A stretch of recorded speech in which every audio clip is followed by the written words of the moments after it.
My name is Shakir and I'm a mechanical engineer student. I would like to ask you a question that how can you prove to an atheist scientifically the existence of God?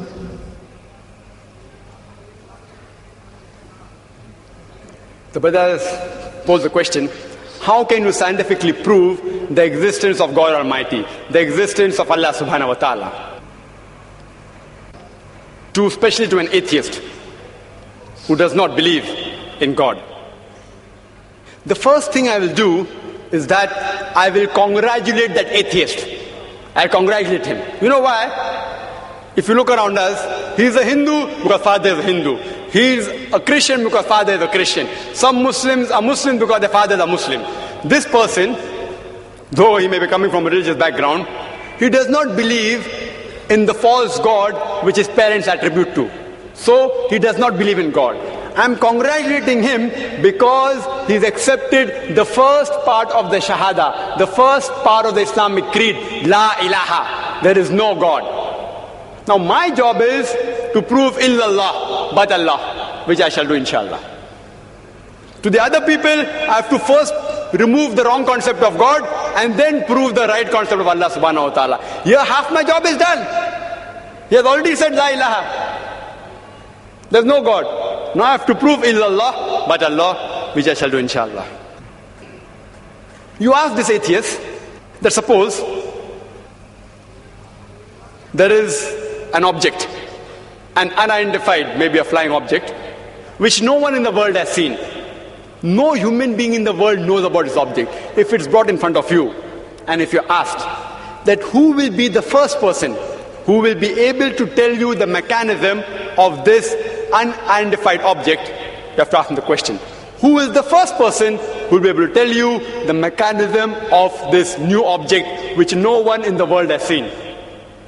After thinking for a while, he'll give the answer. The person who will be able to tell you the mechanism, the first person, is the creator of that object. Some may say manufacturer, some may say producer. Whatever they say, don't grapple with the word, accept it. It will be somewhat similar, either creator or producer or manufacturer. But remember what he has told you. Keep it in your mind. Then ask him the next question. How did the universe come into existence? How was it formed? He will tell you by the Big Bang Theory. Tell him the Quran mentions in Surah Anbiya, chapter 21, verse number 30, about the Big Bang Theory. Who could have mentioned this in the Quran 1400 years ago? So he will tell you, maybe it's a fluke. Don't argue with him. Next part of the question. We did not know that the light of the moon is reflected light. We came to know recently. You ask him, he'll tell you, yes. The light of the moon is reflected light. It's not its own light. When we discovered, he will tell you recently, yesterday, 50 years back, 100 years back, yesterday in science. You tell him, the Quran mentions that the light of the moon is reflected light 1400 years ago. Who could have mentioned that? Maybe somebody had a wild guess. Don't argue with him. Continue. We thought the sun was stationary. You ask him, is it stationary? He'll say, no, it's rotating and revolving. When did you learn this? He will tell you yesterday, 50 years back, 100 years back. Quran mentions this 1400 years ago. He will hesitate, but may say, maybe some intelligent person wrote it. Don't argue with him. Continue. How was the universe initially? What is celestial matter? He will tell you, it was smoke. How did you come to know? We have got proof, we have got evidence. You tell him, Quran mentioned this 14 years ago. Who could have mentioned that? He will hesitate. Don't wait for response. Continue. Keep on posing question after question. All that I give in the lecture, keep on posing one question after the other. That water cycle, how do we come to know about it? Quran mentioned 14 years ago. About every living thing made from water. Who could have mentioned that? Quran speaks about botany, the male and female. Who could have mentioned that? Pose one after the other and ask the question, who could have written that? Then you tell him that there is a theory known as theory of probability.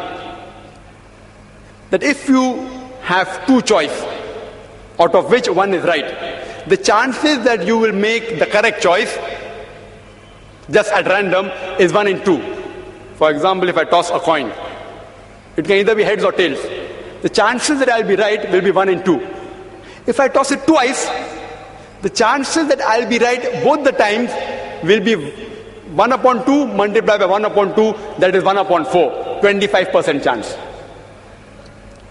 If I toss it thrice, chances I'll be right all 3 times, 1 upon 2 multiplied by 1 upon 2 multiplied by 1 upon 2, it's 1 upon 8, 12.5%. A dice has got 6 sides. If I throw a dice, the chances that at random I'll be correct is 1 upon 6.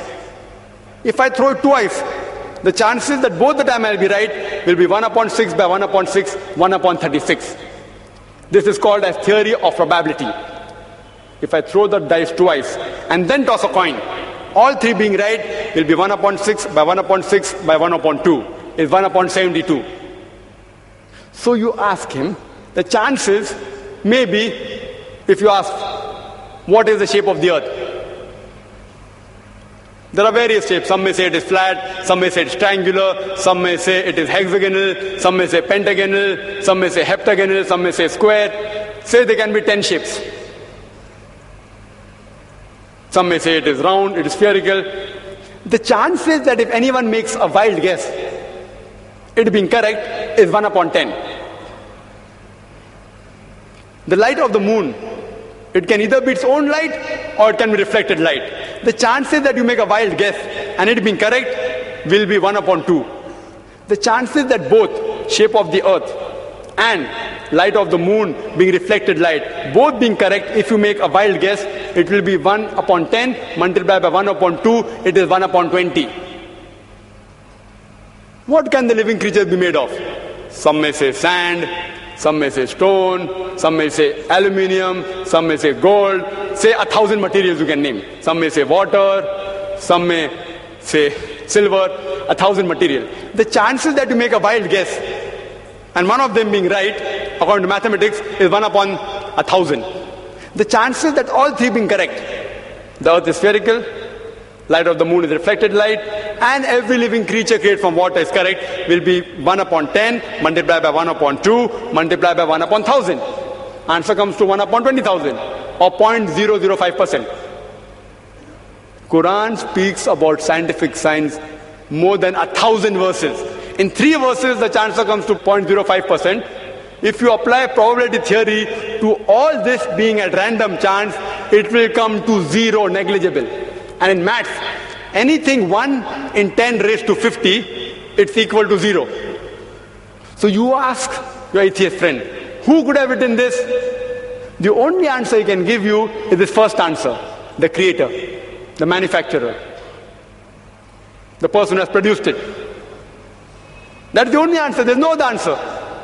What science is saying today is they are not eliminating God. They are eliminating models of God. La ilaha illallah. They are not eliminating God, but models of God. I hope that answers the question.